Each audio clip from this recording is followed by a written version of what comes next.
Well, hello there, garden friends. Welcome back for another wonderful episode of Field Trippin'. I'm your host, Kevin Jordan, and today we have a great episode for you because we'll be gardening with some friends and for those friends. But first, I got to get to the nursery to grab the needed supplies, then meet up with those friends so we can get this episode going. So let's do this. We got to sneak past this scary-looking guard dog, make sure we don't step on any of these beautiful garden ducks, and make our way over to the garden beds to see really what we got to deal with here. Like most people who have their gardens, their summer gardens, at the end of that, their gardens are looking a little beat up. You can see this one here is looking thrashed. We've got the tomato cages, some old zucchinis, and different types of squash still in there. This was filmed back late summer, early fall of this last year. You can see the soil level is also really low in these beds. They just finished their first season, so all that soil that was added is now kind of sunk down and compacted about a foot or so. So we'll have to come back in the spring and add some more soil before we get our warm summer garden going. But until then, we're going to be in here getting some of this stuff cleaned up. There's just tons of weeds, a lot of debris, actually, and these ones are already even been cleaned up a bit. You should have seen it before we got to this point. Hey, what's up, garden friends? Welcome back to the garden. I'm Kevin, and this is... Lemon. We just got back from the nursery. We picked up some pretty sweet seedlings for our cool season garden, our winter garden. Problem is, we've got a lot of cleaning up to do because this had a pretty busy summer. This bed had a lot of peppers in it and tomatoes. Now they're kind of done. The season's over for them, so it's time to get this bed cleaned up, remove all these weeds, and get some seedlings in here. What do you think, Levin? Time to go? Let's go. Let's work. All right. All right, so we're hard back at work here. Got my helpers in here.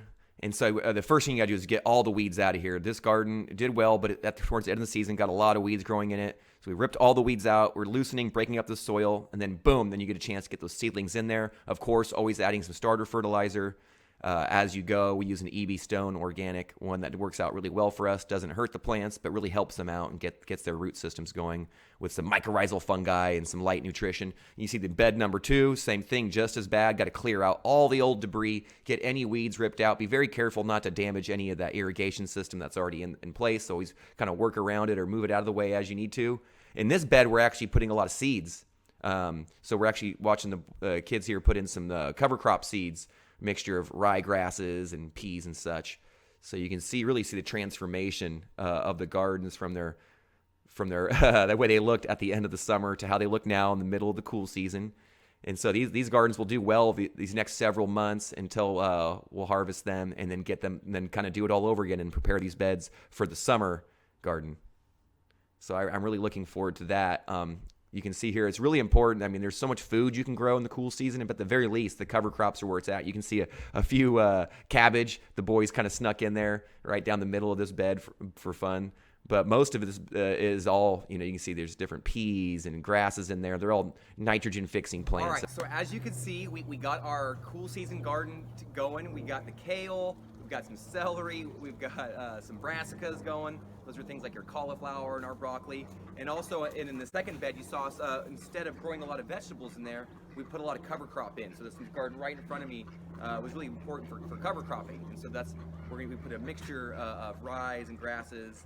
I think there's some peas in there as well, and those are nitrogen-fixing plants that are going to be really good at building up the nutrition back in that soil, as those plants have the ability to fix nitrogen from the atmosphere and put it back into the soil. And so that concludes today's video. I hope you enjoyed it. Be sure to please smash on those like and subscribe buttons so you can join us on more garden adventures. Until then, happy gardening and best wishes.